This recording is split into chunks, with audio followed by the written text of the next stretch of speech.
لله والصلاة والسلام على رسول الله صلى الله عليه وسلم وعلى آله وأصحابه والتابعين لهم بإحسان إلى يوم الدين وبعد فالسلام الله عليكم ورحمته وبركاته. فلني تلنين بأرجو دمبني تلي دمبي فلبغاو نلمي ببلاجرين واتينا أمبردلي ألاك لهلا دما جمنا ألاك باسكي ألاك كروسما أو بعدون أرجو دمبي أني تلي دمبي أسقوا هاي لكونكا مية فسوقنا فوني دبي karo karini sanga kilena kamba wole ani mamunun be ɲɔgɔn baro ɲɔgɔn ya faso kunnafoni ba minnu be ni o fɔra aw bɛɛ b'a dɔn k'a fɔ diɲɛ ɲɛsilen bɛ fɛn min ma bi n'o ye bana ye o bana kibaruya kelen don ka diɲɛ fantan ani naani bɛɛ lajɛlen labɔ an ye wele bila maaw ma u ma bɛɛ lajɛlen kɛnɛ sɔrɔ nin waati in na an bɛ foli d'u ma u k'a lase an filɛbaaw ani an lamɛnbaa bɛɛ ma nin sanga in kɔnɔ a docteur Saïd Baba Silla assalamu alaikum. Waalaikum salam wa rahmatullahi wa barakatuh. An filɛbagaw ni an lamɛnbaa bɛɛ lajɛlen kulo b'i la nin waati in na. Bismillahir rahmanir rahim. Alhamdulillahi rabbil alamin. Salatu wassalamu ala khatamin nabiyyin wa ala alihi wa sahbihi ajma'in wa ba'd. Radio Dambe filɛbagaw, Radio Dambe lamɛnbaaw, TV Dambe filɛbagaw. Ayiwa silamɛ jama bɛɛ lajɛlen. An bɛ bɛɛ lajɛlen fɔ ayiwa nin kɛnɛ in kan Radio Dambe ni Télé Dambe ka kɛnɛ kan fɔ ni silamɛ ka foli kan selima ye n'o de ye assalamu alaikum wa rahmatullahi wa barakatuh. Alaikum salam. Ka ala deli ni sigi in na an bɛna fɛn minnu fɔ ala ka an ka kumaw bɛn sababa ma inchallah.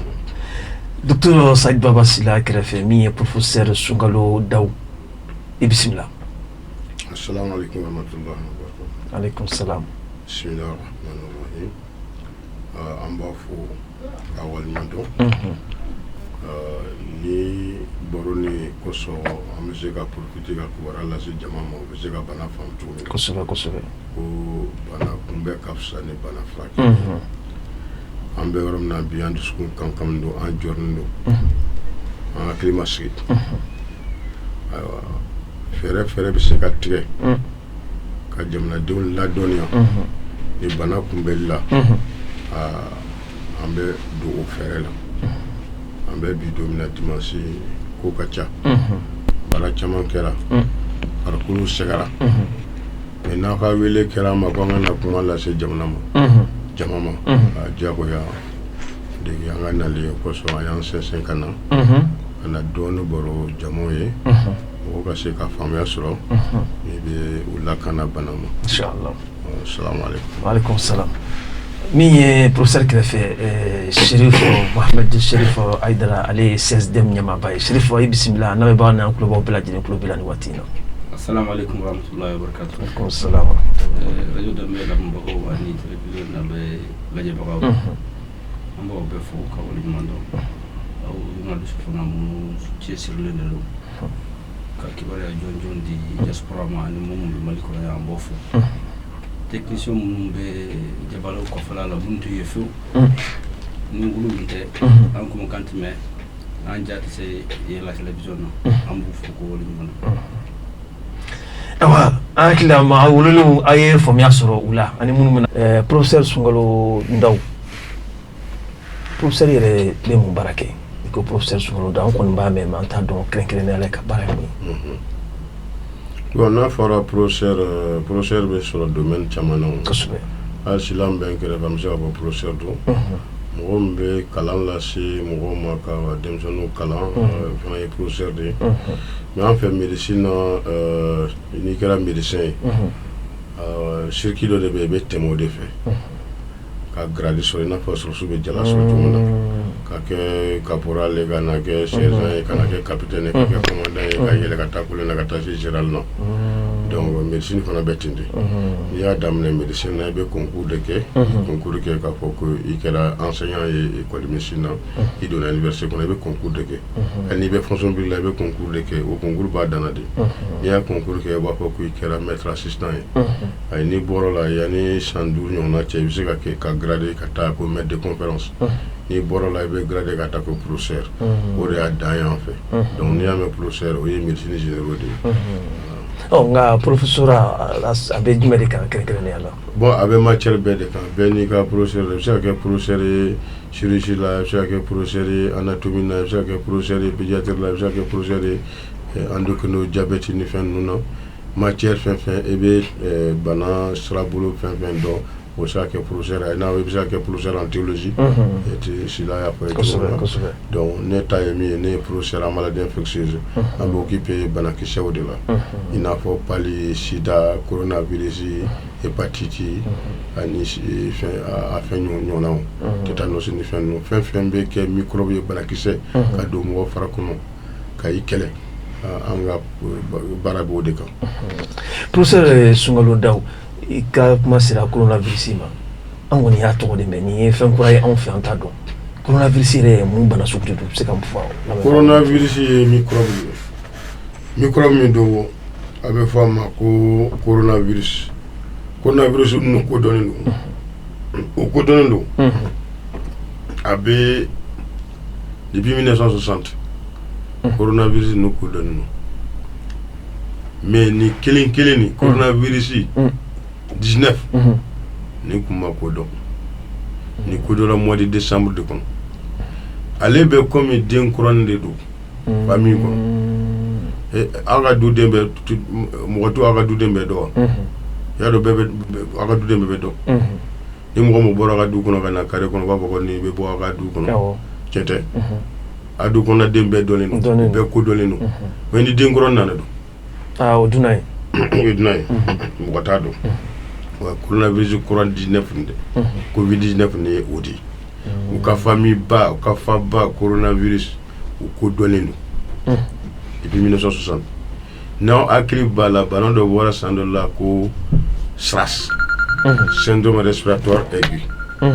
sévère o bɔra o ye mɔgɔ caman faga Farajɛ jamana na a ye mɔgɔ caman faga Farajɛ jamana na ayiwa mais a ma se an fɛ yan a danna sira la o kɛra fɔ ma ko SRAS syndrome respiratoire aigu sévère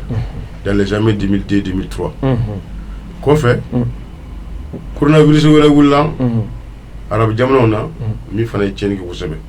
fo ko MERS ko moyen orient syndrome aigu sévère fana ni bana ninnu bɛɛ ye sɔgɔsɔgɔ bana de ye wa a soupçonné don k'u bɛ bɔ bangaw de la parce que i n'a fɔ MERS ni laɲiniw y'a jira ko a bɛ ɲɔgɔnmɛ na a bɔra ɲɔgɔn na ka yɛlɛma adamaden na ayiwa min ye SRAS ye mɔgɔ kɔni ɲɛna ko a bɔra bangaw na fana a kɔnɔw ka sɔrɔ ka yɛlɛma adenw na min ye coronavirus kura nin ye soupçon b'a la ko a bɛ sɔrɔ ka bɔ bangaw na baganw bɛ soupçonné don kosɛbɛ o ye pangolin n t'a tɔgɔ dɔn bamanankan na o de soupçonné don kosɛbɛ donc a bɔra don sugu la ka yɛlɛmɛ pangolin na a y'a yɛrɛ dilan k'a yɛrɛ adapté o farikolo la ka formation kɛ o farisogo la min bɛ kɛ sababu ye ka sin ka fanga sɔrɔ min b'a balo adamaden kɔnɔ donc coronavirus kura nana nin cogo la mais kuma caman bɛ ka fɔ dɔw ko dɔw ka fɛn dalen don ka bila mɔgɔ kan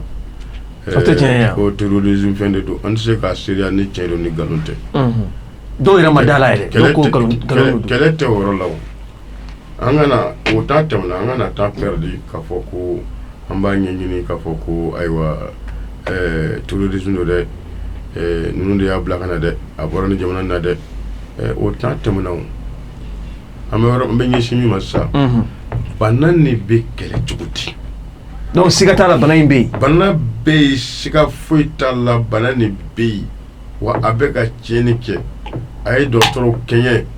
jamana minnu ko moyen b'u bolo a y'olu bɛɛ kɛɲɛ siga si foyi t'a la bana nin bɛ yen a bɛ yen dɛ an b'a la deli a kana se an fɛ yan a yɛrɛ donna ka ban farafinna jamana si tɛ Mali kɛrɛfɛ n'a ma don min kɔnɔ Niger dɔrɔn de tun tora tile fila na a sera Niger fana dɛ an dɔrɔn de kɔni tora yan an ka lamu n'a ma du fɔlɔ bon fana ye Ala barika da de. O tuma mais n'i ye bana in nacogo ye tu as l'impression que a bɛ yɛlɛma de est-ce que yɛlɛmali ko min bɛ fɔ o tiɲɛ ye a bɛ yɛlɛma ɲɔgɔn fɛ yan. Bana nin bɛ yɛlɛma cogo di. wa a yɛlɛma ka teli ma ɲɔgɔnna ye a bɛ yɛlɛma kojugu a ka teli fana a bɛ yɛlɛma cogo di. ne tɛ ka kuma nin ye daji murmuru dɔ bɛ bɔ ne da kɔnɔ ka siɲɛ ma e ɲɛ t'a la ne yɛrɛ ɲɛ t'a la kosɛbɛ fiɲɛ bɛ taa n'a ye e kan ne tɛ ka kuma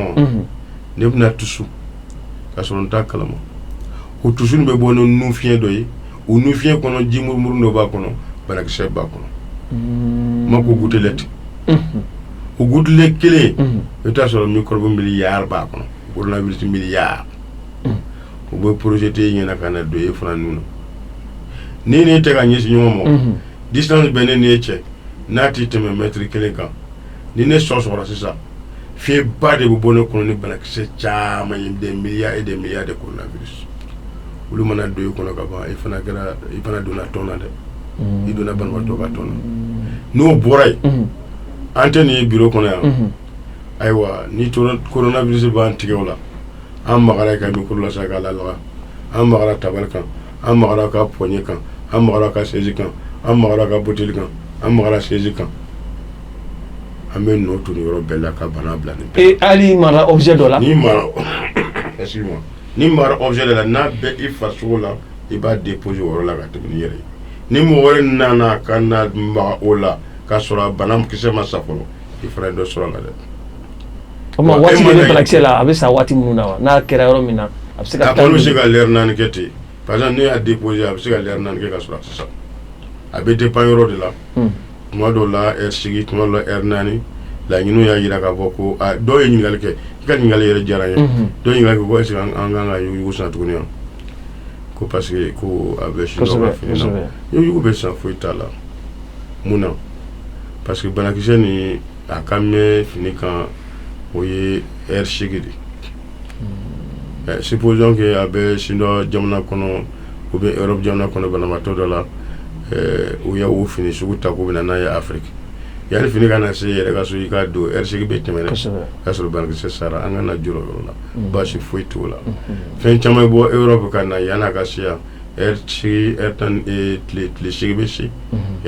fɛn ka se an ma yan banakisɛ bɛɛ bɛ sa min ka gɛlɛn an bɛ min fɔ ka gɛlɛya kosɛbɛ an ka jija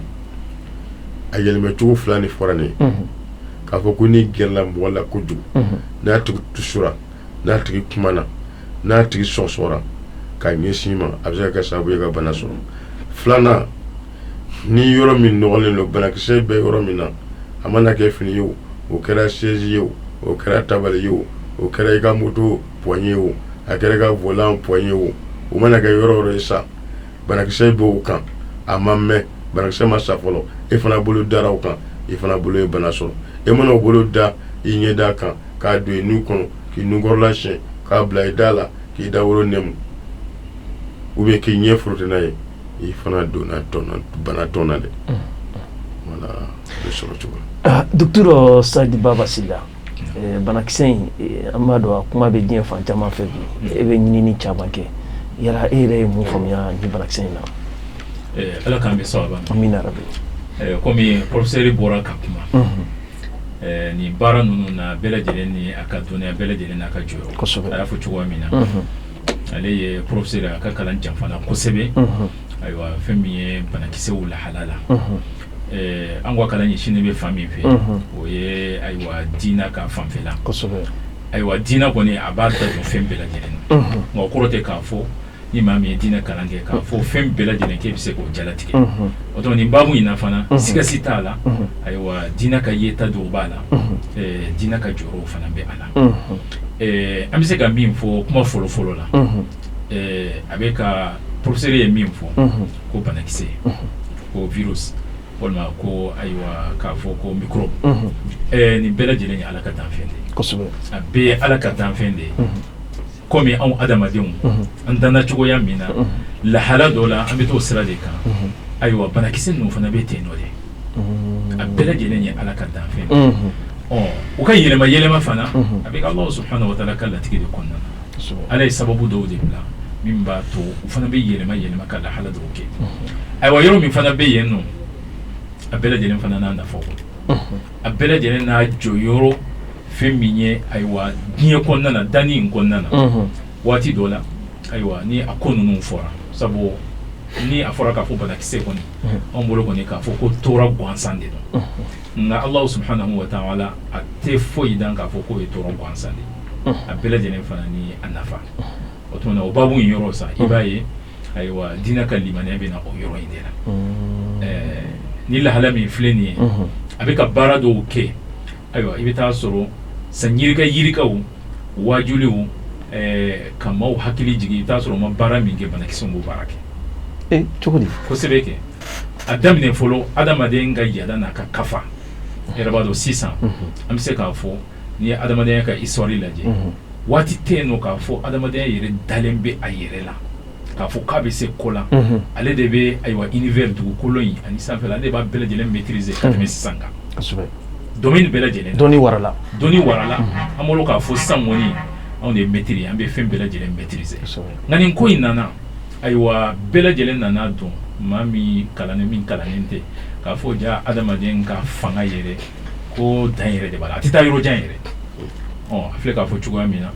ko nin virus min filɛ nin ye banakisɛ misɛnnin de don a bɛ se ka kɛ procédure daminɛ se a ma ko ɲɛkisɛ yɛrɛ t'a ye hali machine dɔw fana t'a ye fitinin de don n'i ye mètre tila sigiyɔrɔma 100 millions a bɛ bɛn o de ma n'i ye mètre kelen n'i y'a tila 100 millions de morceaux a bɛ taa bɛn o de ma o tuma na adamadenya bolo k'a fɔ an bɛna ɲɛsin fɛn min ma bajiw kɔbɔw kuluw an bɛ se ka kuluw ci an b'a yɛlɛma k'a kɛ an sago ye bombe atomique b'an bolo an yɛrɛ bolo k'a fɔ ko n'a cira k'a bɛ se ka dugukolo bɛɛ lajɛlen yuguyugu o tuma nin nana ka adamadenya bɛɛ lajɛlen yuguyugu nin ye a waju dɔ ye k'a yira k'a fɔ n'a fɛn n'a danna n'a kɛra i t'a sɔrɔ gundo dɔw b'a la kodɔn dɔw b'a la an bɛ se ka dɔw dɔn komi an tɛ se ka dɔw dɔn cogoya min na a bɛ se ka kɛ hali san ayiwa taalen ɲɛfɛ adamadenw ka dɔnniya yɛrɛ sira fɛ malgré nin bana in kɛra maaw ni tora la gɛlɛyaw bɛ kɛ a la ayiwa scientifique bɛ se k'a ye don dɔ la ja bana in a ye nafa dɔw lase adamadenya fari yɛrɛ ma adamadenya cogoya yɛrɛ ma i b'a ye k'a fɔ a bɛ se ka kɛ ɲɛfɛla la olu yɛrɛ fana bɛ na dɔn sabu u bɛ a ɲɛfɔ an ɲɛna cogoya min na ayiwa adamaden banakisɛ ni fɛn ninnu kɔni a bɛ komi an b'o de cɛ ma dɔrɔn Allah subhanahu wa ta'ala a ye tangani fɛnw kɛ an na olu yɛrɛ ka kow sinsinnen bɛ fɛn min kan o tangani fɛn ninnu olu ka se ka fanga sɔrɔ i bɛ taa sɔrɔ o de ye furakɛli o de y'a daminɛ ye o la a bɛ se ka kɛ ni banakisɛ in filɛ nin ye ni Allah subhanahu wa ta'ala ye dɛmɛ kɛ a taara n'a ka kasaraw ye o kɔfɛ a bɛ se ka kɛ a bɛ nafa yɛrɛ fana lase adamadenya ma adamaden fari sigi cogo yɛrɛ k'a sɔrɔ anw t'o dɔn bi a bɛ se ka kɛ o bɛ dɔn n ko kuma laɲini ye fɛn jumɛn ye ala ka danfɛn de don ayiwa Allah subhanahu wa ta'ala a mana fɛn fɛn da i bɛ taa sɔrɔ kun dɔ bɛ a la laɲini dɔ b'a la nka sisan kɔni min kɔni b'a ɲɛkɔrɔ sisan o ye k'a fɔ ala de ye se masa ye adamaden fana lafulen de don o tuma na adamadenw kan ka jɔ o la ka limaniya ka segin ka taa Allah subhanahu wa ta'ala ma surtout anw silamɛw ye o tuma na daminɛ an bɛ se ka min fɔ ayiwa diinɛ ka lajɛli fanfɛla la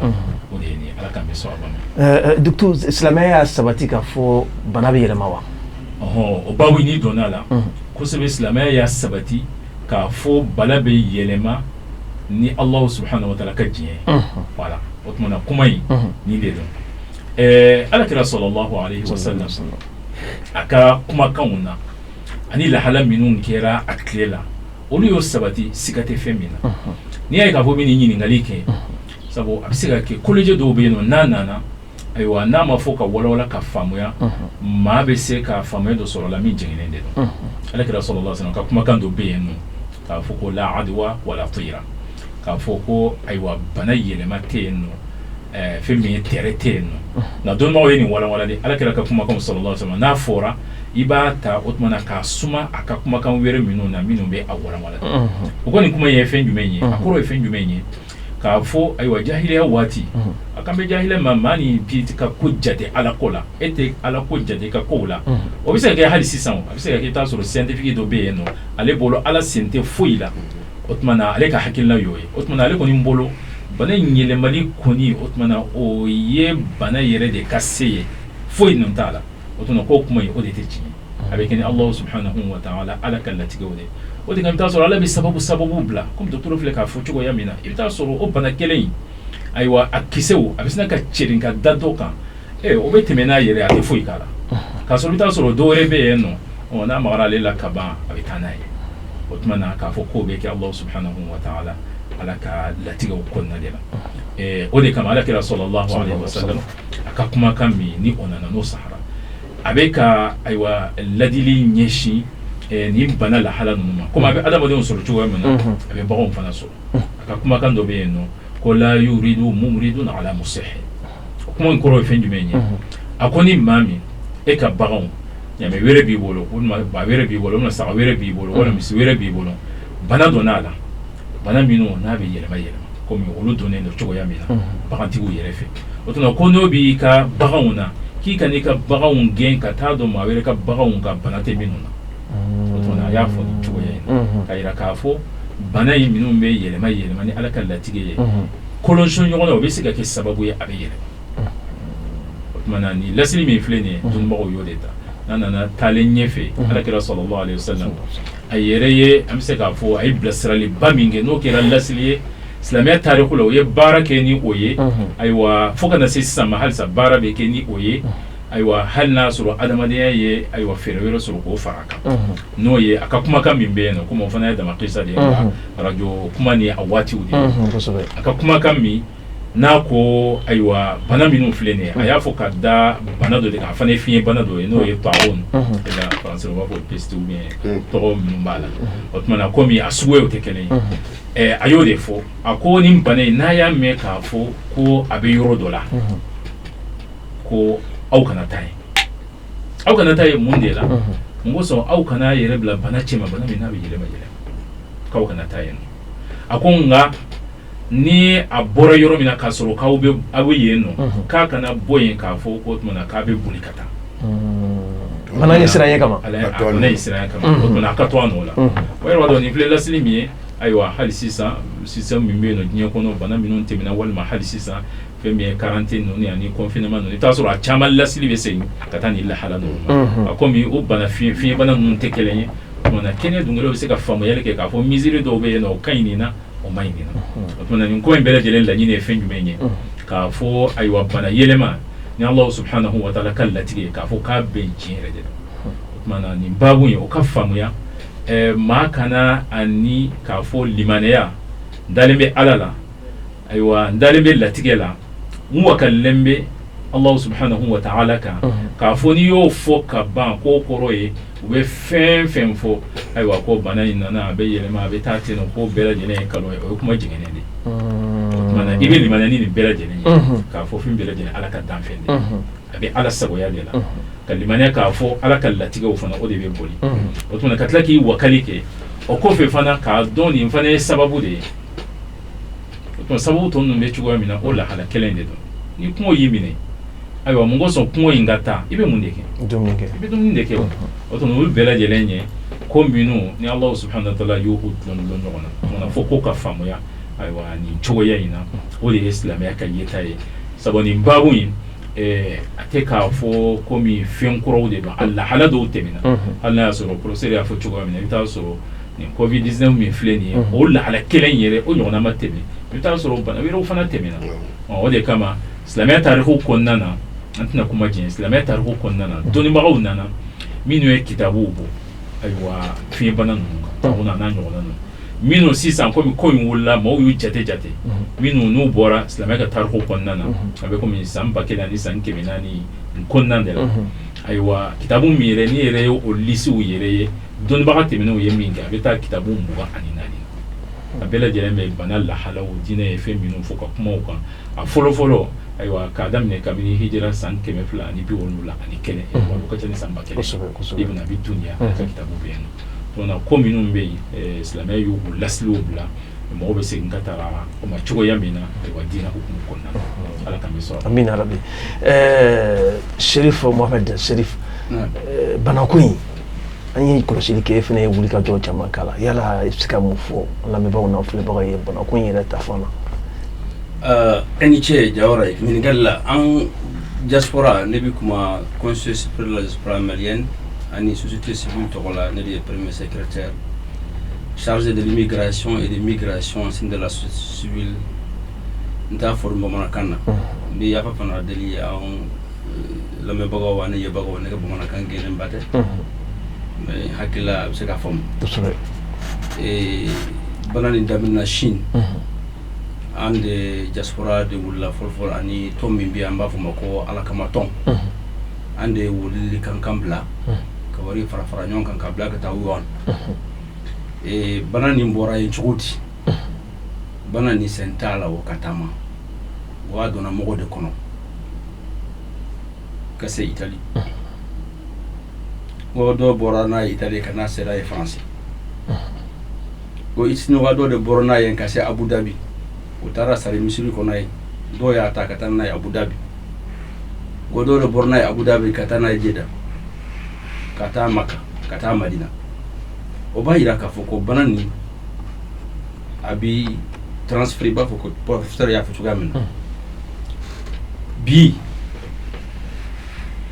akara pandemique birbire ba ya dunya bela Amerique ya ka frontière fermée France bi en Italie ou be secondil de ke jon kan ka balu ou jon kan ka sa parce que placité we kelen ayira fana ka don aka jugu mogo musam temene sam bi woro ni duru sam bi wolo la donc ala ya ke ambe kuna fu wo soro kama soro internet ni jabranu na ambe o kalam anga gouvernement ye hakili nyana man ba de soro parce que mon mi ministériel la bi ay barake système Nations Unies la atumbe unisida ala yare doctoré président ya Maria ka foko femme ndamina mi ni anta a loyoro don et afo antifere ke ka leje ni ambise ka fendo bolo da sigi ka kumbe mais akana ke mali dron tay o hukumu konnan Michel Sidibé ye CEDEAO ministre de santé be contacté kilinkile kana la jeke bu mo kono o yo la jeke ka tane kalo kile ka foko ay bannin ko ni bi Europe mais amase en fait en folo ka soro akele maye frafina ko amese ka munde ke ka kumbe parce que a sera yen jogo mina parce que c'est enfant ya avion betali canal et on est non qu'elle intéresse sababe ya télévision na président Yureso katlaka réunion wala broda sigitu Éthiopie Michel Wula Katay alle yere kera onye mohoy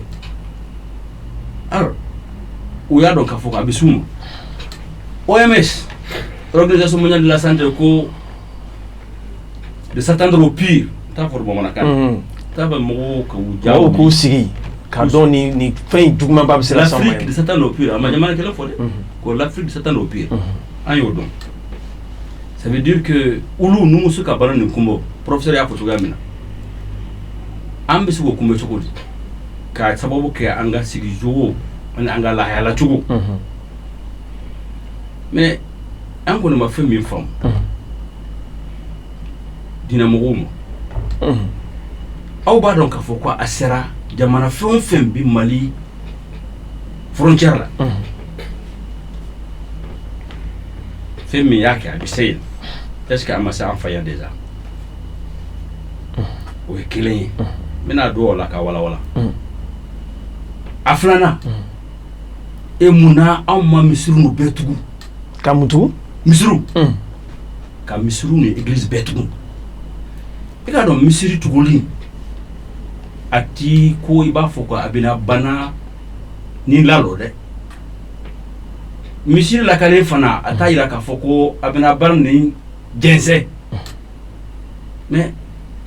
yoro min kera ka foko ala bi bato yoro mina ka foko ala ka bondie ni andun ala mandan fewro koso foka bato ma khalaqna al-jinna wal insa illa liya'budun andan ku deni mais na yo na donc ka foko mogo de ba di mogo ma andun bi salike tu ne ko duru 24 heures kono chrétien ba ke lo kunkile di masikile et israélien qui joue ba ke donc le samedi mais na yo alala bonu na yo tugu et il de à folle la bamanakana c'est un signe très fort psychologiquement l'impact ka foko ayaw hakilibla fe ni mina to tielo ni communication tu grani tu ni ko ka fo aw kan ka ninde ke aw kan ka buluko aw ko na bulu di nyoma aw ko na nyogon sumbu ba fo ko ministère de la santé ya fo tsoyamina obi impact di sila noma parce que faut mangler sila me bulu katebe misirika mais am kun ma fo ma misu tu happy emuna ekele aflana a fora ko frontière be ka datu France ya attaqué Amérique ya attaqué et a datu gulenko le 19 président y conseil de guerre présidé ka foko frontière de là mais frontière anga aéroport kala ka akun yemuye ka tugu 19 kala ka le 20 kana mogo wa mogo keme nani tan ani nani mogo keme sababe bora France muna ando ma dina mogo sime koni jarake en société civile aye welli kanke ka foko nu nana ukutu bla yorodola ne yere ministre wele ne ministre sababu mwele ka fuyi ko mo mu na to ne nyi ayu bla yorodola ou quand il faut 14 jours parce que le problème c'est pas un problème religieux dina côté c'est une question purement scientifique mais ni dina côté misiri ebe fem misiri ka datu to do la impact l'impact psychologique parce que ayela ko dama do bien na yan janto la ka fra ala kan amise ka kisi autant kisi wo mais no ko ni kera o be se kan kisi mais na maseyandu mais asera munu fe o ru misiri datu mais bien sûr ngo maka misiri datu dora foni haramay salama makene men na dron misiri ti bien min nakalembi otuma ala kan mansu yen katame kan wa ou bien ala e jagoroma de wa ou bien suraka de wa c'est pas là la question ce que na fora silamema e kana ta misiri la ni taraye ibise ka ke ibi bana soro ubi ibi bana di doma e bi nyesi alama ibi nyesi alama ma qadar Allah qadri ka do auke ka do yirwa femi fourier femi scientifique de qui tekeko qui sania ibi tout de suite hakilo laola ka fara ala kan ni yenike mi kisi mais ama yo kerao donc en diaspora ko hamene ndu alors ni misiri matugu église mo nu ku ya fo kuna sinu ku ya tugu kemi boraka kuma nene ale be tumbe ani ho conseil islamique be tumbe tumbe premier ministre fait donc on connaît fait miningala 600 ministre de la santé barajumen de faire du de boubolo France ma que fait minkumbe si ma que fait minkumbe et amisi ko kumbe sogodi Burkina Faso yam ni tere ke saba de banane soro ataba betu ye ministre min ka tourner ma kosobe mais jona nana di Burkina ngo pasteur de boira France jamana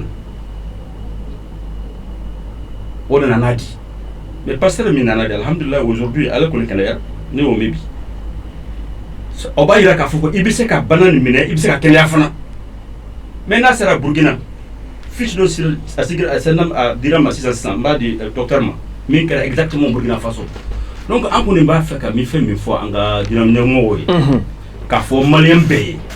ay ko ni ta ko sobeye tiye de don à Sera Burkina tout le monde a bien déjà parce que banane be qu'il allait des docteurs mais a fait min kala abise ka tile saba nani duru ça dépend du métabolisme de la personne yana aka yana sinika bo ala yan kisi kan tanga na ya déjà na sirla choda dola femi kara Burkina Bigo donc ambi ala tando malien kelen peu de testera positif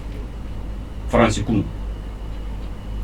diere mumé be bala sira ro mi mumé New York ambo anga bureau c'est ouvert 24 sur 24. On est dans 48 pays et un bureau fédéral. On a mis déjà un QG d'urgence en bureau là. Bureau du Tougoula tout.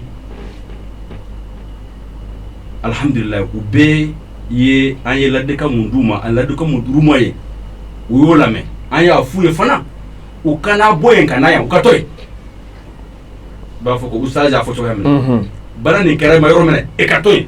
o fana ye limane ya do de yew mum bora Algérie kum kuna sini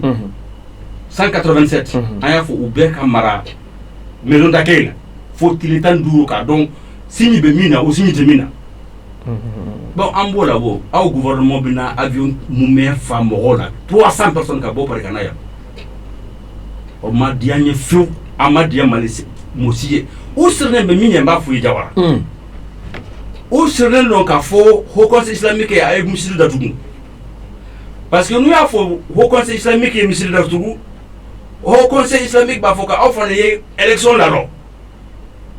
olu dun t'a fɛ ka élection ni lalɔ parce que u b'a fɛ mɔgɔ damadɔ bi kala taa fili min na u ka gagner alors k'u kana taa kaso la o tuma u bɛ maliden bɛɛ halaki mɔgɔ damadɔ kosɔn wa. jɔn kana taa kaso la mɔgɔ damadɔ jumɛn. ou bien élection na o sisan o. i n'a fɔ jɔn. n t'a tɔgɔ fɔ yan. e b'a tɔgɔ dɔn. ne non a b'o tɔgɔ dɔn. mɔgɔ minnu bɛ kaso la. k'a fɔ u bɛ kala taa kanfili la. mɔgɔ jumɛn de bɛ élection na min bɛ kaso la. o tuma o ta ye an kɔni diminen ba de don u sirɛnnen ho conseil islamique kana f'u ye kalafili ka dabila mais kalafili ka dabila kɛ ni fɛn t'a la et puis i y'o min fɛn kelen f'i ye kalafili nin na i ka dɔn min ye fɛn nin yɛrɛ kɛ faransi wa o ye élection kelen de ye nin a fɔra Emmanuel Macron a ka kalafili o dabila a ma sɔn ma a ko kalafili nin ka kɛ fɔlɔ entre premier tour et deuxième tour Kalafili Ninkera, mais à Bourou aussi ça. Ils ont justement fait ça à cause des élections. En bas là, au cours de quel mal qu'on a. Allez en kisi kantanga, amassé en fer, ne qu'on mala la atia. Parce que élection mon abado mene, il va mettre à Foko à do carrière. Mais au février, tout le monde a ma fautier à la mokera. Mais en qu'on fait Mélanie. Sensibilisation fin kankake akake spécialement à radio à télévision à publicité nous betoy higiti mbi sini atinina umarati mbi atinina à ko publicité nous beto grand fait ay mo sensibiliser ministère de la santé y recommandation mindi o ka don betu kono pour be afamu ambe yije ka doawuke am se ka doawuke angoso alors ko ala yan kasi mbarnina parce que faire cité gouvernement ni bolo ati gouvernement Burkina be bolo ati gouvernement Niger bolo ati Afrique me bolo ka foka am se ka barni ko professeur aka kuma sera do ni ko imbe ma chama kamana na kosebe est-ce que banai avec misila seli baliwa comme aleka kuma sinsila ko ka misili datuku ka église ni fond datu est-ce que asoro dawa au kuma bɛ o conseil islamique de fɛ o réunion dɔ ka kan olu de bɛ se k'o question jaabi ne ye scientifique de an ye ka information di mɔgɔw ma u ka u don hakili kɔnɔ k'u hakili jagabɔ n'a ye k'a lajɛ a bɛ se ka min bali a tɛ se ka min bali an kɔni bɛ se ka min fɔ n y'a fɔ kuma daminɛ na cogo min na bana ni gɛrɛla ɲɔgɔn na bɛ na n'a ye ni gɛrɛla mɔgɔ la kojugu mais français bon ɲɔgɔn cɛ a tɛ mètre kelen bɔ. donc mètre kelen ko kuma ye tiɲɛ de ye quoi. mètre kelen de ye tiɲɛ ye. absolument. donc ni a tigi tusura a tigi hali kuma dama yɛrɛ i kuma tɔ daji murumuru bɛ bɔ i da kɔnɔ i t'a ye dɛ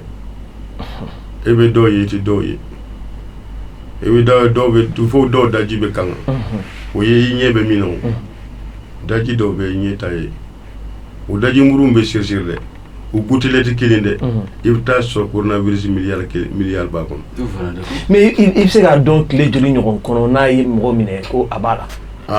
o tile bɛ taa ka taa tile ka dɔn cogo di. n'a ye mɔgɔ minɛ bi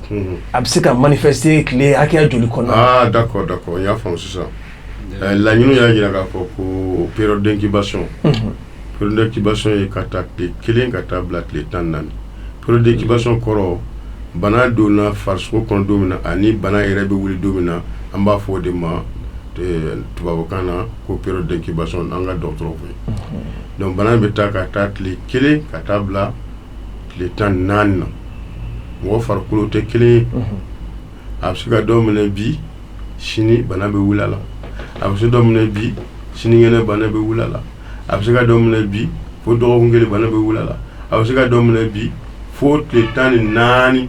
bana bɛ sɔrɔ ka wuli a tigi la. o kosɔn u b'a fɔ quarantaine ni mɔgɔ bɔra jamana min na bana yiriwara yɔrɔ min na bana ɲɔ ɲɛna yɔrɔ min na i kan ka den kɛrɛfɛ tile 14 tile 14 kɔrɔ de ye nin de ye. a mana kɛ cogo cogo n'a sɔrɔ bana b'i kɔnɔ o tile 14 kɔnɔ a kan ka wuli. a symptôme ye mun ni mun ye. a symptôme a ka nɔgɔn ani mura bɔlen don. n'a bɛ mɔgɔ min na ni mura bɔlen don i kunkolo b'i dimi i farikolo sɛgɛnnen don i kolotugudaw b'i dimi i nu bɛ ji bɔ i bɛ sɔgɔsɔgɔ wa i nɛnɛkiri fana bɛ se ka degun. mɔgɔ o mɔgɔ i bɔra kɔ kan France Espagne Italie États-Unis Iran jamana ni bana ni ɲɔgɔn ɲɛlen don a yɔrɔ la e bɔra ye ka don Mali la ka taa i na don ka taa se tile 14 n'i ye ni taamasiyɛn ninnu kɔlɔsi i yɛrɛ la siga i yɛrɛ la dɛ siga i yɛrɛ la i hakili sigi i k'i den kɛrɛfɛ i ka i nu datugu ni masque ye i kana gɛrɛ i muso la i kana gɛrɛ i cɛ la i kana gɛrɛ i den na i kana gɛrɛ i teri la i kana gɛrɛ mɔgɔ si la i kɛ kɛrɛfɛ den ye i ka numéro vert ni wele 7 6 0 6 1 36 061 n'i y'o wele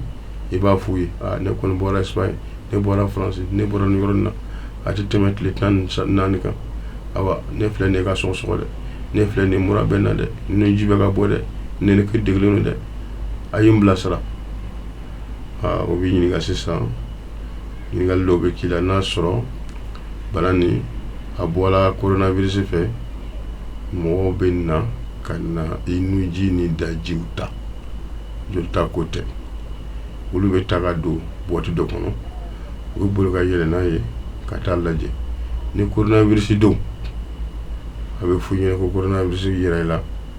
ambulance bɛ na ka na i ta ka taa i bila coronavirus centre la o centre ministre de la santé ye o labɛn kɛ yɔrɔ dɔw la ka bila ni a yɛrɛ la i bɛ taa lada ye i ka se ka ni lakana ye i fura ka se ka kɛ o yɔrɔ la ni coronavirus tɛ o ka yɛrɛ ka bɔ sɔgɔsɔgɔ gansan don sɔgɔsɔgɔ wɛrɛ de don i bɛ se ka taa dɔgɔtɔrɔso tɔw la ka taa yɛrɛ furakɛ tranquillement a ma ɲini mɔgɔ si fɛ a dagalen tɛ mɔgɔ si fɛ ni nin bana taamasiyɛn y'i yɛrɛ la i ka wuli i yɛrɛ ye ka taa pharmacie la ka taa fura san ko i b'i yɛrɛ furakɛ o sirakun na i bɛ daji min seriseri i bɛ nuji min seriseri ni mɔgɔ min gɛrɛla ɲɔgɔn na i ye bana di olu bɛɛ ma i ye dɔgɔtɔrɔ ka baara gɛlɛya a ma ɲini mɔgɔ si fɛ n'i ye nin bana taamasiyɛn yɛrɛ la i ka taa dabanani na k'i bɛ taa fura san a ma ɲini mɔgɔ si fɛ n'i ye nin bana yɛrɛ la farafin furakɛla i ka wuli i ka tagama ka bɔ i ka so kɔnɔ ka taa bɔ ale ye ka taa ale ka denbaya fana bila kungo la a ma ɲina mɔgɔ si fɛ ni nin bana yɛrɛ la i ka taa clinique la i ka taa dɔgɔtɔrɔso la i bɛ taa yɛrɛ furakɛ i taa tɔ sira la i bɛ se ka bana ni yɛlɛma mɔgɔ la an tɛ nin ye Jelibugu la yan Sotiba n'i bɔra Sotiba sa ko i bɛ taxi ta walima i bɛ taa gudɔrɔnda la i ni mɔgɔ caman de bɛ bɛn a bɛ gɛrɛ ɲɔgɔn na min a fiɲɛ ta tɛ mɛtiri 1 yɛrɛ bɔ i tɛ kuma o i tɛ tusu i tɛ sɔnsɔn i olu bɛɛ lase kungo ma i bɛ taa i bolo jan ka sotarama ta i b'i don ka sigi o sotarama kɔnɔ mɔgɔ joli b'o sotarama kɔnɔ o yɛrɛ ye dangerama yɔrɔ ye sotarama danger ye ka tɛmɛ sugu yɛrɛ kan mun na sugu ye yɔrɔ dayɛlɛlen don fiɲɛ bɛɛ k'a fiyɛ ni yɔrɔ korolen de ye fiɲɛ tɛ ka circuler e bɛ nɛnɛkiri min kɛ i bɛ kuma min kɛ i bɛ fɛn fɛn kɛ e bɛ ka banakisɛ yɛrɛkɛ comme sisi mobili kɔnɔ nga professeur min ye k'a fɔ i ye lahala minnu fɔ n'o yera maa min na o dɔ ye sɔgɔsɔgɔ ye o dɔ ye mura ye o dɔ ye tiso ye o dɔ ye kolotugudaw dimini ni kunkolodimiw ye nin bɛɛ de bɛ fara ka ɲɔgɔn sɔrɔ a tigilamɔgɔ la wa ou bien nin kelen o kelen mana y'i la de. Ni bɛɛ de bɛ ɲɔgɔn sɔrɔ i la surtout farikaliya ni sɔgɔsɔgɔ de o de kolo gɛlɛmayɔrɔ ye sɔgɔsɔgɔ ani farikaliya ni taamasiyɛn fila nin i jija i ka nin kɔlɔsi yɛrɛ la sɔgɔsɔgɔ farikaliya a tɔ bɛɛ ça dépend des individus. An dun y'a mɛn ko tile min b'anw fɛ yan nɔ kalaya min bɛ anw fɛ yan ko a ka ca Ala fɛ a tɛ se ka ɲɛnamaya ba kɛ an bolo yan. Jawara an ka n'an yɛrɛ nɛgɛ o ye yɛrɛ nɛgɛ kan de ye bana ma don Tchad wa Tchad ka kalan ni yan ye bana ma don Burkina wa Ouagadougou ka kalan ni yan ye bana ma don Niger wa Niger ka kalan ni yan ye an ka n'an yɛrɛ nɛgɛ an ka ɲɛ yɛlɛ ka bana ni kunbɛn an ka ɲɛ yɛlɛ ka wali ta walima kɛ sababu ye ka bana ni dasira n'o ni si tɛ tiɲɛ kuma ye ne yɛrɛ y'a mɛn réseaux sociaux la ko 25 degré bana bɛ mɔgɔ faga bana yɛrɛ bɛ sa i farikolo kɔnɔna ye combien de degré 36 37 tɛ faransi tubabu chinois u farikolo kɔnɔna ye combien de degré 36 37 degré tɛ bana tɛ k'u faga n'a sɔrɔ 25 degré bɛ bana ni faga ni bana donna mɔgɔ kɔnɔ i farisogo se k'a faga i ti bana manifester yɛrɛ an ka ɲɛ yɛlɛ ka tiɲɛ lajɛ. Professeur fɛn dɔ kelen don ka maaw kamana gan bi min ye warimisɛn ye ni bana bɛ maa min na n'a ye warimisɛn min di mɔgɔ ma yala i bolo mana s'a ma a bɛ se ka yɛlɛma wa. A yira n'a k'a fɔ ko kuma daminɛ ne m'a fɔ ko bana bɛ yɛlɛma suguya fila ou bien mɔgɔ b'a yɛlɛma mɔgɔ la direct ou bien à travers les objets minɛnw ni fɛnw b'a yɛlɛma mɔgɔ la wari bɛ se ka bana yɛlɛma mɔgɔ la dɛ laɲiniw de y'a yira k'a fɔ a bɛ se ka heure dama dama kɛ nɛgɛ la nɛgɛ min ti wuru ye wuri tɔgɔ bamanankan na cogo di a b'a fɔ cogo di wuri n t'a dɔn n bɛna tɔgɔ min fɔ a la ni nɛgɛ ka fɛn bamananw tɛ wuri dɔn wuri bamanan tɛ wuri dɔn u b'a dɔn a bɛ dɔn peut-être n t'a dɔn n bɛna qualifier cogoya min na parce que wuri b'an fɛ ni fɛn fɛn b'an fɛ tɔgɔ b'a la en tout cas ko fer inoxydable a bɛ se ka heure segi ɲɔgɔnna kɛ ka taa se heure 12 la k'a sɔrɔ a ma sa hali warimisɛn dɔrɔn tɛ dɛ wari biye ninnu bɛ e m'a ye sini u bɛ wari dɔw stériliser wa banque kɔnɔ ka wari biye stériliser parce que ni bana kɔni daminɛna n'a fɔra ko a poyi la ka bɔ bɛɛ k'i yɛrɛ kɔlɔsi kɔlɔsili kan ka daminɛ sisan nin y'a fɔ cogo min na a kɔni ma ɲini ka ye Mali la man se ka garanti ka fɔ ko a ma don fɔlɔ dɛ mɔgɔ dama bɛ don mɔgɔ kɔnɔ Mali kɔnɔ don o don mɔgɔ 600 don o don mɔgɔ 600 o ye avion ye fɔlɔ minimum sira ko ka bɔ la bon ni mɔgɔ 600 ni donna tant que dɔgɔkun 2 ma tɛmɛ an hakili tɛ sigi dɛ dɔw bɛ k'a fɔ ko a ka ko ka ca dɛ ko an ka nin dabila dɛ an ka na tigɛ di ɲɔgɔn ma dɛ an ka furu dabila dɛ bana dun ma ye an fɛ fɔlɔ dɛ an k'o dabila dɛ an ka o kuma sugu ninnu dabila n'a sɔrɔ bana nin donna ka ban mɔgɔ dɔ la mais an ma wuli fɔlɔ a ma fanga sɔrɔ a fɔlɔ a tigi la a bɛna poyi ka bɔ yɔrɔ min na an t'o yɔrɔ dɔn dɛ a bɛ se ka poyi ka bɔ marasikɛyɔrɔ la a bɛ se ka poyi ka bɔ enterrement kɛyɔrɔ la bana nin filɛ nin ye min y'a ka différence ni Ebola ye a b'i la i b'a yɛlɛma mɔgɔ la ka sɔrɔ i t'a ma wuli fɔlɔ. Tout à fait. Moi je demandais à mon professeur, un de mes amis ministres, le ministre des Affaires étrangères, ne y'a ma ɲininka n ko jɔn de y'o di e ma ko kabini tile 5 a bɛ miiri la a y'o bana o minɛ yɔrɔ jumɛn kabini tile 5 a b'i miiri jɔn de k'a d'a ma et puis fɛn wɛrɛ bɛ yen ani ministre dɔ tun gɛrɛlen bɛ ɲɔgɔn na ministre o tun bɛ yan an na Mali kɔnɔ yan n'o bɔra k'a fɔ ko ni ministre ni fana a b'a la an mana bɔ yan sisan an b'a fɔ professeur yɛrɛ ministre ni taara ministre o mɔgɔ ye Bamakɔ kɔnɔ yan u t'u nɔfɛ n'u ma mɔgɔ 30 ninnu minɛ aéroport la o ministre 2 o warimasabaw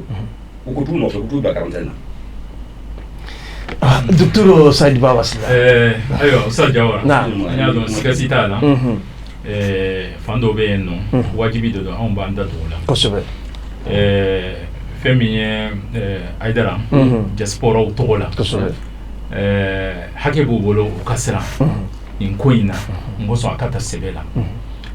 ngane be kuma min fo ma fo dina hukumu konnana ko in fana an ja kana tige fana o koni limana jombe la jelen bo fo ka fo ko an ja kana tige abe fo ma ka fo paniki hakilla jamana maraba fana fo de fo parce que no fana kera fana o fana ko chenene anya kuma nyebla doke islamela ka fo adona ka fo ni konuno abeke anya wona ukera o bana mingera ayo folo mi no dona islamela tarikhula no e fauna amwasi o kera ko mi hijra santan shi ala kera sallallahu alaihi wasallam mi shanshi ni umar tli aywa kisayna na wele de no fi alaba fo umar ibn khattab radiyallahu anhu kumbeta aywa ninsa halsa foranya na sana kafo aywa hakilla unyingali ke ufungunyoro do ko ankata do ko anata koma beke chin santo ko yamina parce que sisa ni alla je domaine bela je lemono hali scientifique o ita so coin dale mala ka fo gravité be no ita so akumbe chogo la hala do bino bisika nyo ufungunyoro wala o sana mami ntora la tarihu la wato ka fo aywa sabo ka watira ita fo ma wa mgani tola wa bisa o ya fole afula nan fana mashima fo ka fo aywa misiri an be kuma islamé o de dina were mawbe no ka fo ko misiri ka protéger les do ka fo ko fi bana te do en o kuma ima fo de abise ka do misiri kono abise ka ma so misiri fana kono femi e bana inkumbeli aywa ni ye ji jamana wulaje aywa misiri do be no ru fora ka fo an kanige mais iba ye jamana ba ta ka ben o ka laben hakema abise ka ke do faratela do re fana ma farati no de sinafle san wati mina do sera hakemina no ye wafoto wapona confinement mo ka to soko no ye bon jamana do be yen no ni kona na se ka fo lu takake odela aywa ada wani ngol ma fo otuma anga sali no te aywa o koni we saya ki ashwa di ma saya flade parce que minu be no yuta so au ka duko no dun se ka so massif no mbi se ka maula bolo hali karativité na fo ka fo to ngele ki kana bo dafe o ko ka fo au ka sa aywa na bora bana be no na tora abisa kuma bolo otuma jamana wu ka mesure to ko ne konna fin ada da magara misiri ta tukumina akere jamana do ulam mais atemina sera ofi hali makan jamana aywa femi misiri na bora makani madina misiri bafla haramain sharifain u ye misiri utatu sanu ka se kuma ukunye seri watu ka limite ka sunya kosebe o fe una na ka misiri utatu misiri utatu ura kada kungimen kama sabo yeno aywa femi kenea mau uko plan min ba ngolo labe min be awngolo ka bana inkumbe o ye jama mayoro bela jelen kala nyoro ni misiru ni fenu na anga bela jelen datu o mana femiye foto be mamulo tina mo taraka soma ka la hala na fenyiro la o fana ya foka foko sera bise kanti ko misiru bise kan datu e ba makan jamana ka soro ka ko onye akira ko yiti fana ay wana na jamana la o tuwe ina jamana do yaye ka fo misiru o ka datu o misiri chamana abi jamana sisa ko jamana do la fana otmana olumata osiraka halisa o jamana be no bin ma datu jamana kilentie ay ta azike mais azi jamana kilentie ta azi jamana kilentie bi sisa adara base o de kama meka sisa kuma dima wala meka fo tanke mo ya don ka foko munu yu bali anga dina mo ba mo ko ya munu yu bali katatu ay amila so yo fama afanga so yo parce que ko nu tasira de don nin koina ne kasina ka fo jamana ni yake tano ni yake ni chogo ya ina fanga ni ketano komi chama mba fo san komi france yake tano fanga ke ni chogo ya ina france fle étape mina est-ce que malla amo étape la antola confinement de france ça mais mundo sur le bolo est-ce que si ça malla amise ka fo ango introduire hani bane no na malla confinement bi se ka kia bien sûr atse ka ki muna atse ka ki non on va balo tu bolo ite masoro non atse c'est oustaz il naka la mo bajabi parce que on est ka fo parce que ko no o nasra o de parce que ka fo yano doron e ko islam jamano no chama be no mom sirta ko islam jamano chama be to wa mina we misirta voilà ni tara azi ka damne fenu nona afghanistan indesun ni nona kata olu yere islam jamana bawde o misirta to o mesiruta oui voilà mais kelen bieti ni ma da to ko usage ay abe no ke misirta to hamgla ko dima da tura indonesia oui da ay Madatu, sur Madatu. Si. Taïni. Si. Voilà, taïni. Ah, Parce que avec ça, on est venu Yoron Kalama Kosebe, Aïwa Kateme Aouka. On l'a si ça, on mesiri nous, Mali la sana na mala. Vous voyez mesiri d'ota. Dobe yeno, mam obula. Dieu jamana dobe ka feminge. Misala la kasugu datu. Mali mo mesiri ta. Nga mimba to ka fo jama kana fara nyongo hakilna obulala. Femiye misiri batuka yero taye. Uko ka fo ani dina mo anu luka laje. O fana la nyino de libala koy. Parce que jamana dobe yeno. Sina ka deso mbo tenno ka fo be se ka appliquer. Jamana do ya yira ka fo na nya boya se ka appliquer otuma na nga toyeno. Jamana do ya yira otuma na ni ani mo ya tanyo onfe se ka appliquer. Mali autorité yo d'État. Ka fo otuma na uni anana fe na towa mina conseil de défense ye mimbo. Uni ho conseil ani imama ani femiye aywa église mo wesi. Non o de kera pyramide fe no. Afora ka fo lukatala. Otuma lukatala je no lutala laje. Station be towa ya mina. Ka fo otmana ka misiru datugo mezirina aw kodi aywa uluba leje ko ka famu no ka hakilna de comme ye aywa dina don magawe we malion ye togo yamina otmana wala leje ko ka hakilna aw nga hakilna la misiri ka datugo abisika ke aw nga hakilna la misika na datugo misiri ka toyeno oto uluba ka hakilna de ya o ko fe gouvernement woni aka responsabilité ba bolo mais si ça ambe yoro mina ka fo feminye dina mogo ye misiru datugu balia walma misiru datuguli feminye bana kumbeli fanfela ye ko koro ye ka fo ko makote bana kumbeli la o fana te kuma jema ye non ele fora de olu de fo 600 ka fo aywa on ba laje feminye konnana kami sigi yele make do ka jatela ka fo misiri manga datu andale mala fein aka kumbe jama yoro aywa obe fege chogo ya mina mesiru kata te yokoli ni fe nununa me mesiru on ma fe o dayelelen kato batuke yoro de don aywa do yoro de don hadi do be se ka yoro bela jele et puis information ni sensibilisation fana yoro de don ngo so mesiri tono fana be appliquer chogo ya mina aywa do ka yeta yeni otmana ni mali ulama nu yene hakile ka fo ka yeta de flene o responsabilité ta ka fo nga yeta de flene se kana donc diaspora fana diaspora aywa drone wala en ka se ga revendiquer ka fo aka fenge comme ube femele photo wa mina fami 600 élection ko ka fo ka tabla mo do be se ga wuli ka fo otmana élection akaju ko drone ka la je gouvernement be se ga fo ayi en bolo c'est pas obligatoire akaju mais même mesure autre comme permis ya photo wa mina autant comme état au tabolo indela ola 600 ka fo aw ka nyini o be se ga fo ke mais ko rote ka fo jago ka ka non ma bi ko ni mali manga ta wajibi ko saudi arabia ka ro da ay o manga ke no saudi arabia ka mesiri do be no halo fo na tikli mesiri do be no hay sosoli yele to la dina mo ti sosoli ke la me ta soro jamana do ba ta jamana do ta le ka confinement mi flene 600 au be français aw ni jamana bela jele mbala ja ka fen bona da scientifique olu be sa anga eta be chogo mina anga la be chogo mina otuma anga ninta vile ka quarantine mi fo mo minum be no ka fo ko nunana ministère olu yo ka hakilina fo ka fo mo minum nana anguta ka tubla yoro dola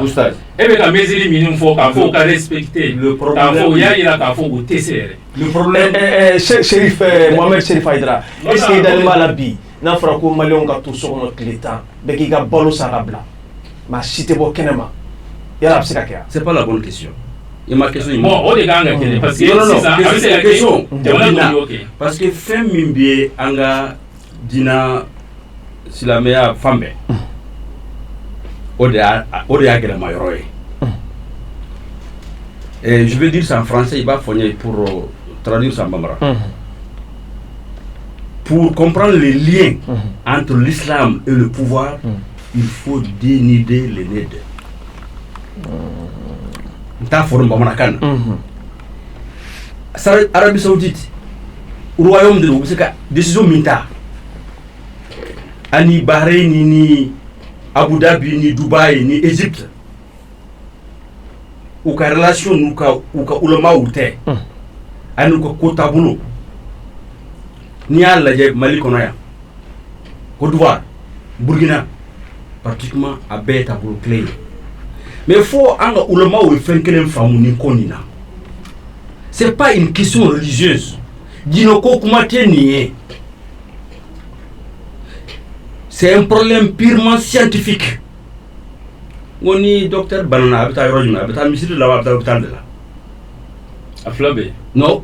À Flabé. Non. Oui. C'est-à-dire ni Banana. Ibito Ikaso Kasali. Mais na Foraki que ta Forake. Il t'a ministre là. On va Flabé. Non, il sait que ta ministre là, ta Forake. Non,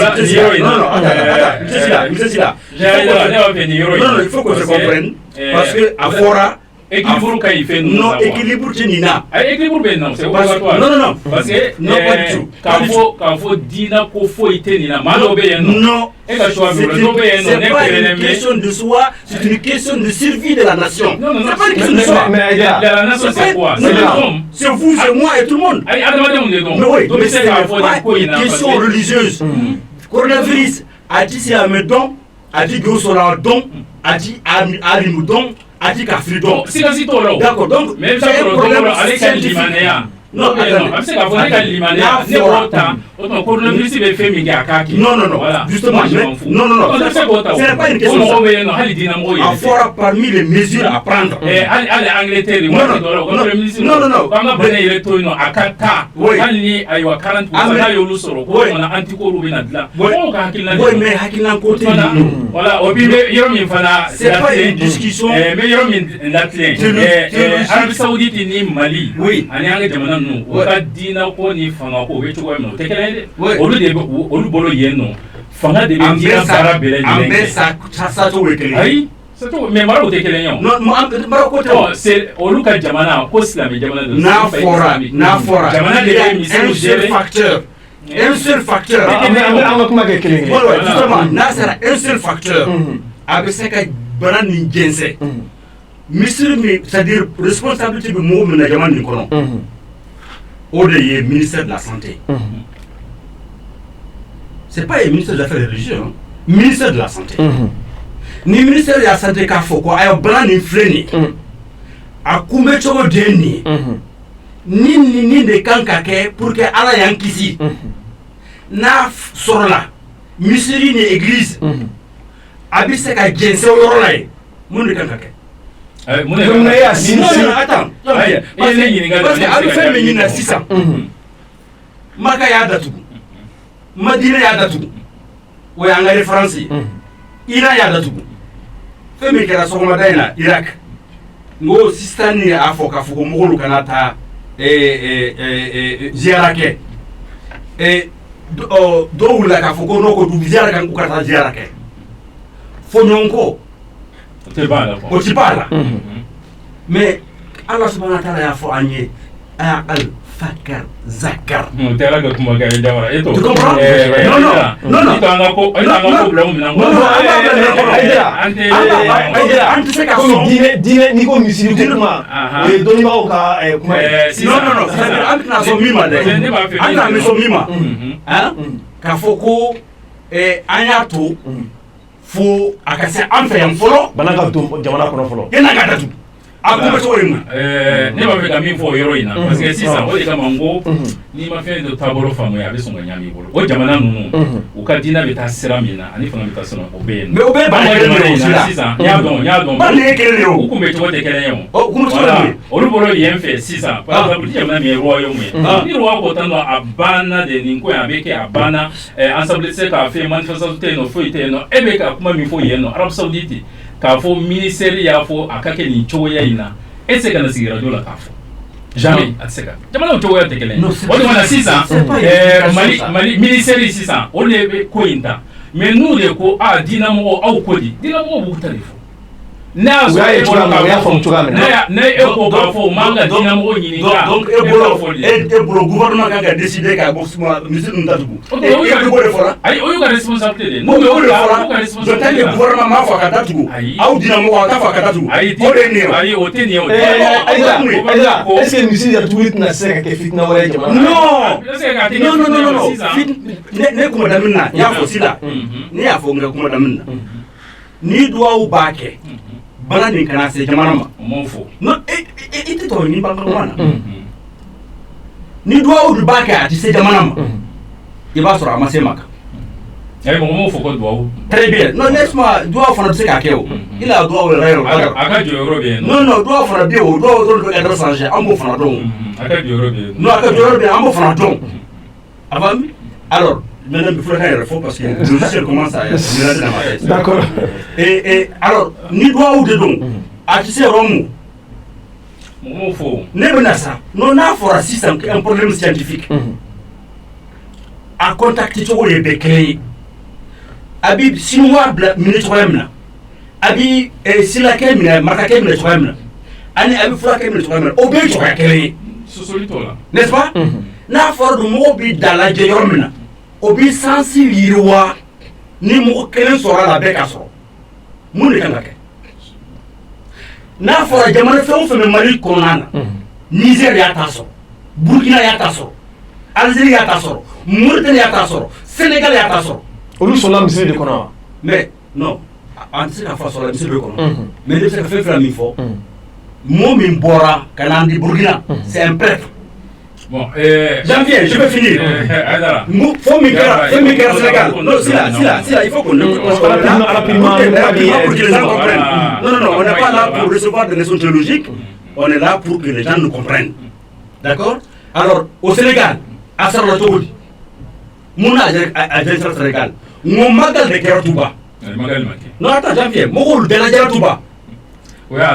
Non, mais laisse-moi finir. Bien sûr qu'on va aller à cause de virus. Mon nana Ubora, Kabo, Italie, Kana. Mon mou yera 15 personnes mou yera Kafoko, Aboula, Mouboué Tartouba. Donc, Jamal Bidala de Yoro, Hana Keradina Kore, Absek Agency. Non, now you don't. Kafo Absek a Kore. Mesure min fora ministère de santé bolo pourquoi en tout cas attendez ko février ni bokuma la na fora mu sila même ka fo e kana ta misirima ka mas ka sababu ke ibisa ka ni bran ni soro yen ou e be se ka bran ni diye ni bora e be se ka ta be ka so l'impact psychologique nta fo do bamanakana je ne sais pas si Moussa m'a compris alors donc c'est l'impact là au débat que si la me fait Abi Jantou, ministère de santé et famille fort. Nous, notre position est celle-là. Les mosquées peuvent rester ouvertes permanemment. Ils peuvent également fermer. Mais quand tu dis à un musulman, les mosquées sont fermées à cause de ça. Il ne faut pas que nous se droguent à la route. Na tugra fana, mon ministre a fait fort ou ils n'ont qu'à sensibiliser les gens pour que Moko ya famu, qu'à faut commune l'eau, faut qu'à famu sera là, qu'à comportement sera. Aïe à la déléguée à Kankissé. C'est ça notre position. Ambe aketonyini ke docteur ani professeur ni Aïdara ande ba jakulu mun be be dinay ulu fe téré la agence Al Haramain Al Sharifain ambe ji doni ni ka sori ka do anga studio ko nana inshallah.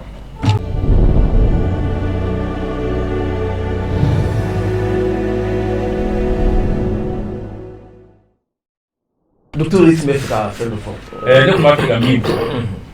nin ko ninnu ni a nana adamaden sababu olu bɛ yen maaw b'a ta ka bɛn u ka labɛn ma jamanaw tɛ kelen y'an filɛ bi cogoya min na ayiwa fɛn min ye diinɛ fana ka ayiwa sababu ye maaw fana b'a ta ka bɛn u ka labɛn ma hali u ka limanɛya a tɛ kelen ye dɔw yɛrɛ bɛ yen nɔ a bɛ se k'a fɔ ne ka limanɛya hali n'a fɔra k'a fɔ bana in bɛ na a bɛ mɔgɔw sɔrɔ ne mako t'a la n bɛ taa n'a ye n sɔrɔ a banna ni n sara a banna o bɛ se ka kɛ dɔ ta ye voilà. Voilà, dernière degré mana se yɔrɔ voilà o y'a ka limaniya fanfɛla de o comme o diɲɛ mɔgɔ dɔw fana bɛ yen nɔ minnu dalen tɛ nin ko in yɛrɛ la k'a fɔ a bɛɛ lajɛlen ye fu de ye u dalen tɛ ala ko yɛrɛ mɛ u dalen tɛ nin ko in yɛrɛ la o fana mɔgɔw bɛ yen o tuma na sisan fɛn min ye misiriko fanfɛla ye an y'a fɔ k'a fɔ a kɛra jamanaw la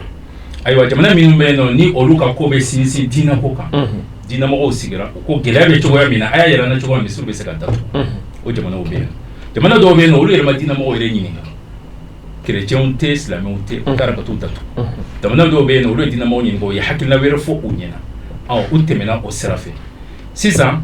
ne yɛrɛ bɛ tɔn min na n'o ye union des musulmans d'Afrique n'u ka déclaration bɔ parce que comme olu bɛ Afrique subsaharienne de présenté mɔgɔw y'u ka hakilina fɔ ka bɔ jamanaw la u ko ni ko sera ka gɛlɛya k'a fɔ ko misiriw ka datugu k'a bɛ se ka datugu mais o kɔfɛ jamanaw bɛɛ lajɛlen na o tuma na mɔgɔw bɛ ko lajɛ ka bɛn u ka lahalaw de ma sisan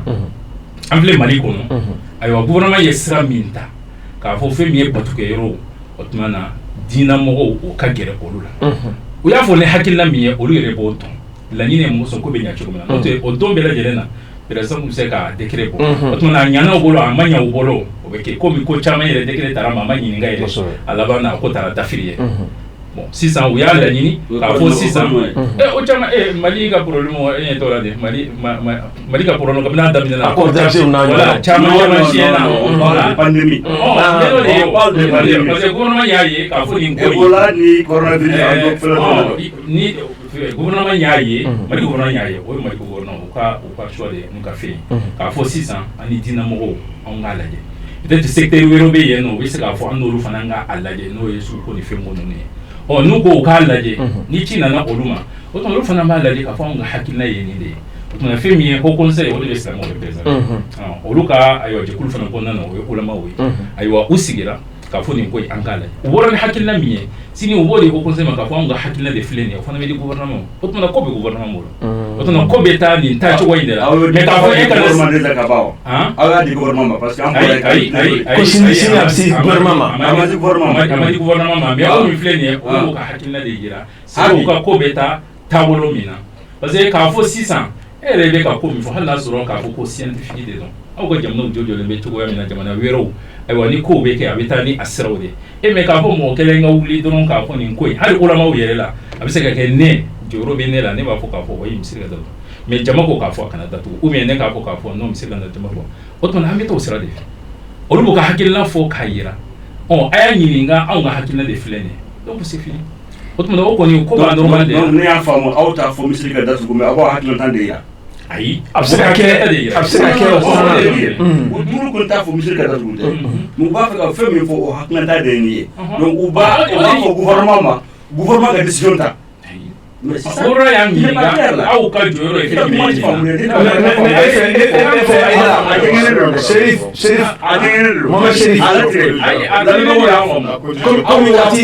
gouvernement ka datugu aw b'a hakilina de yira wa ou bien aw b'a fɛ a ka datugu ou bien na mɔgɔ sara tuma min na aw b'a datugu ayi o kɔni hakilina min bɛ anw bolo gouvernement bolo olu b'o de fɔ k'a fɔ ayiwa gouvernement i y'anw bonya k'an ɲininka nin ko in na a bɛ kɛ cogoya jumɛn ayiwa nin yɔrɔ in na anw b'a fɛ nin ka kɛ nin yɔrɔ in na anw b'a fɛ nin kɛ nin yɔrɔ in na anw b'a fɛ nin ka kɛ o tuma b'a di gouvernement o de y'u ka baara ye o ko bɛ t'o sira in de fɛ ayiwa komi waati kɔni banna kosɛbɛ ko ye misiri datugu ye o nana k'o de kɔnɔ n'o tɛ misiri caman bɛ yen nɔ o tuma k'a fɔ aw ka jɔyɔrɔ ye fɛn jumɛn ye misiri ninnu na a bɛ dɛmɛ jumɛn kɛ a la o tuma o fɛn ninnu yɛrɛ an tɛ sera k'olu yɛrɛ fana kɛ mɔgɔw ka sina ka taa dɔn ayiwa misiri ko yɛrɛ e tun bɛ ka kuma aéroport kɔ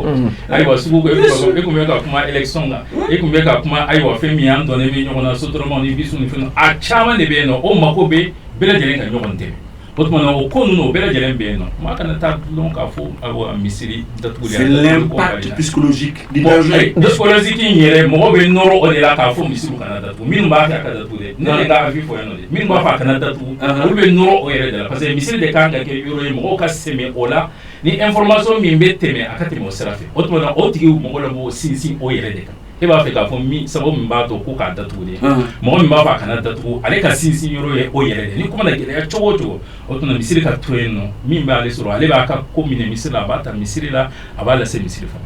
ayiwa waati banna Cherif Mohamed Cherif i ka kuma laban ye jumɛn ye yanni an ka ɲɔgɔn sɔrɔ ne b'a fɛ ka fɛn min fɔ an ka télévision lamɛnbagaw fɛn min don scientifique ko de don docteur bi professeur bi tɔgɔ fɔ yan a bɛ kafiri minɛ a bɛ silamɛ minɛ a fɔra ko fo a ka jɛnsi cogo ni mɔgɔ bɛ da lajɛ misiri dun tɛ fɛn wɛrɛ ye église tɛ fɛn wɛrɛ ye temple tɛ fɛn wɛrɛ ye mɔgɔw bɛɛ bɛ da lajɛ k'a sali donc n'o bɛ kɛ ka kɛ tɔɔrɔ ye ala y'an kisi ka tanga u kan ka décision ta kabini saya ma se an ma parce que ni ala deli b'a kɛ k'a fɔ ko coronavirus tɛ jamana ma an ka ala deli man bɔ ni makantaw ni jamanataw ye a tɛ se Rome mais ala deli fana de bɛ fɛn bɛɛ sanse an sɔnna ma ala fana deli bi minɛ fan bɛɛ ni nin ko sugu nin kɛra a kɛra siɲɛ ko 14 hayya ala sala u y'a yɛlɛma k'a fɔ sallu ala biyutikum fi buyutikum alors donc n'o de don ni arabi fan bɛɛ n'o b'an kisi n'u y'u ta kɛ ne b'a dɔn Fasaye gouvernement sera obligé ka décision ta ni élection de bɛ bɔ a la k'a bɔ a la mɔgɔw bɛ taa fɛn san tile kontan 5 3 semaines ka provision kɛ gouvernement ka jɔyɔrɔ de nin ye mais tant que olu m'u kan bɔ gouvernement ba u t'a kɛ parce que olu yɛrɛ ka intérêt ye fɛn min ye u kana fɔ alors ko u kana jagoya ka élection ni boloda donc ala ye hakili ɲuman d'an ma amina rabbi ka fɛn nin kunbɛn ni sɔbɛ ye bɛɛ y'a faamu k'a fɔ ko bɛɛ kelen kelen bɛ ale oustaz ulama professeur journaliste an bɛɛ jɔyɔrɔ bɛ ko nin na inchallah o de ka kuma merci beaucoup professeur Sonkolo Daw i ka kuma laban jumɛn wa y'a fɔ cogo min na ne kɔni ninnu ka an bɛ yanni i ka kuma laban an bɛ donni minɛ ko bi ka foyi ma ye Mali kɔnɔ fɔlɔ wa ka foyi ma ye Mali kɔnɔ mɔgɔ 100 ni kɔ de testera a bɛɛ kɛra négatif ça veut dire que bana ma ye o si la mais hali ni bana t'i la n'i yɛrɛ sigara dɔrɔn ka taa est ce que o yɔrɔ b'aw bolo bi mɔgɔ min bɛ se ka taa yɛrɛ lajɛ dɔrɔn n'a sɔrɔ a bana bɛ yen ne ka kuma daminɛ ne y'a fɔ ni mɔgɔ sigara yɛlɛ i ka to yen nɔ non ka sɔrɔ sɔgɔsɔgɔ t'i la kunkolodimi t'i la foyi o t'a la ayiwa bisimila o t'a la mɔgɔ min bɛ tester ni taamasiyɛn b'i la i bɛ tester ni taamasiyɛn t'i la i tɛ tester alhamdulilah o moyen t'an bolo o moyen tɛ jamana si bolo ka bɛɛ tester n'a taamasiyɛn yera la i bɛ tester n'a taamasiyɛn ma yera i t'i tester mais professeur ministre ye kuma dɔ fɔ o don an tun bɛ primature la ko li 15 dɔrɔn de bɛ yan mɔgɔw ka banabagatɔ ni a yera yɔrɔ min na banabagatɔw kan ka da di min kan n'u bɛ fiɲɛ d'u ma o 15 dɔrɔn de bɛ yan o tɛ bala o kuma ye est-ce que i m'a kuma i y'a bɛɛ mɛn sɔn bɛ n bolo yɛrɛ i m'a kuma bɛɛ mɛn i m'a kuma bɛɛ mɛn ayiwa bisimila depuis bana in daminɛna ka sɔrɔ a ma se an kɛrɛfɛ dugu la ministre ko an bɛɛ ka wuli ka jɔ an sen kan ministre y'a fɔ directeur d'hôpital bɛɛ ko bɛɛ ka place labɛn ni ko in ko mɔgɔ t'a dan dɔn a yɛrɛ ɲumanna ko personne n'a une vision de cette épidémie bɛɛ ka wuli dɔgɔtɔrɔso bɛɛ kɔnɔ a ye directeur bɛɛ wuli ka taa ka bureau kɔnɔ jaagoya a bɛ place de créer a ka dɔgɔtɔrɔso kɔnɔ ni ka dɔ yera ka lada n'a fɔra ko temps ni dɔn de yira u ye li min bɛ se ka kɛ mɔgɔ sa a bɛ se ka i n'a fɔ Pongi sisan mɔgɔ 7 bɛ se ka recevoir Pongi dans les bonnes conditions Pongi n'a bonya bɛɛ a banabagatɔ t'a service wɛrɛ la a tɛ taa service wɛrɛ la n ko a bɛ koron yɔrɔ wɛrɛ de ani bana wɛrɛ tɛ don ɲɔgɔn na di 7 la France a kɛ 5000 lits li 7 bɛɛ Pongi bi na ni bana yera mɔgɔ se ka o digi da min kan ka taa lada ye o ka se ka furakɛ n'i taara hôpital dermatologique li tan bɛ yen mɔgɔ se k'i jigi da min kan n'i taara hôpital du Mali li 20 bɛ sɔrɔ yen mɔgɔ se k'i jigi da min kan ministre ye min fɔ fana Gabriel Touré ko ka labɛn kɛ tuguni pour que n'a ka tɛmɛna o kan mɔgɔ jigi ka se ka fa donc hôpital du Mali bɛ se ka taa fo li 100 kɔ Pongi fana dabara bɛ ka tigɛ service kɔrɔ dɔ bɛ jɔ la o fana ka se ka réquisitionner a bɛ se ka taa fo li 100 kɔ donc a b'a hakili latigɛ o yɔrɔ in na sur place ala k'an kisi faransi ta ɲɔgɔnna ma a ka déborder ani banabagatɔ kɛra 400 500 li ninnu ko fɔra ten peut-être ma ministre ka kuma faamu nin ye sur place mais extensive ok voilà faamuna docteur Saïd Baba Cissé i ka sila i ka kuma laban ye Jawara kuma laban min bɛ yen an filɛ sigi min na an kɔni bɛ dugawu kɛ inchallah halisa ala ka ko in nɔgɔya diɲɛ bɛɛ lajɛlen kɔnɔ amina rabbi komi maa caman bɛ k'o fɔ cogoya min na adamadenw kɔni b'u ka fɛɛrɛ kɛ kosɛbɛ ne bɛ min ɲɛsin jamanadenw ma nin yɔrɔ in na ko in an k'a ta sɛbɛ la nka ja kana wuli surtout maa min ni limaniya dɔ bɛ yen ja kana wuli ja kana wuli o kɔrɔ ja kana wuli ayiwa sabu fɛn min bɛ yen nɔ a bɛ lajɛ ji ɲɛma jɔlen na nin ko min filɛ nin ye nin ko in sɛnsɛnnen de don a bɛ se ka kɛ a b'a kunbɛn an b'o fɛɛrɛw ta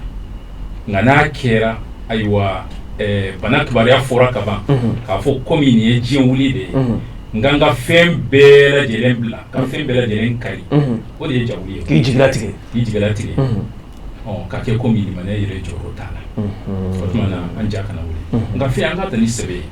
ayiwa ni maa min diinɛ kɔni a b'i bolo diinɛ ka taa sɛbɛ o b'i jija o la duwawu b'o la ala ko fo b'o la diinɛ y'an bila sira minnu na sɛnɛ ni fɛn ninnu na ni ko in yɛrɛ olu bɛɛ lajɛlen sinsin ayiwa fɛn min ye maa minnu ye a dɔnnibagaw ye ayiwa professeur ni u ka jɛkulu o mana fɛn min fɔ an ka se k'a kɛ an seko dama yira la u b'a fɔ o cogoya in de la parce que olu yɛrɛ bɛ fɛn dɔ fɔ k'a fɔ de ka ɲi mais a se tɛ olu yɛrɛ ye a se tɛ jamana yɛrɛ ye hali diɲɛ jamanabaw yɛrɛ a bɛ se ka kɛ a se t'olu ye hali n'a sɔrɔ ni o ta kɛ o tuma an k'olu labato ka u dɛmɛ a bɛ kɛ cogoya min na ka bɛn an ka jɔyɔrɔw ma o tuma ne bɛ o kuma in ayiwa n b'o de fɔ fɛn fɛn bɛ a la mɔgɔw k'a lajɛ a ka kɛ hakilisigi ani ɲɔgɔn faamuya kɔnɔna na o de b'a to ko ninnu ni ala sɔnna an bɛ se ka sira sɔrɔ a la ayiwa corona ala sɔnna a bɛ ban a bɛ kɛ histoire de ye anw dalen b'o la a bɛ lahala min don ko wɛrɛ n'o tɛ an dalen b'a la k'a fɔ nin tɛ diɲɛ wuli amina rabi amina rabi ayiwa an bɛ foli lase an ka invité ma min ye docteur Said Baba Sila fo ka taa se Sunkalo Ndaw ani Mohamed Serif Aidara an ka foli b'u bɛɛ lajɛlen cameraman fana bɛ yan kuma fo ka taa se Batoma Jarama Ibrahim Jawara de ye jɛmukan in ɲɛnamaayaw ye ni ala ma basi kɛ sini su ka daminɛ nɛgɛ kanɲɛ 22 ka taa bila nɛgɛ kanɲɛ 23 mana tɛmɛ miniti 30 ye segin bɛ kɛ ni jɛmukan kelen in kan aw tulo garisɛgɛ bana de ma haza wa salamullahi alaikum wa rahmatuhu wa barakatuh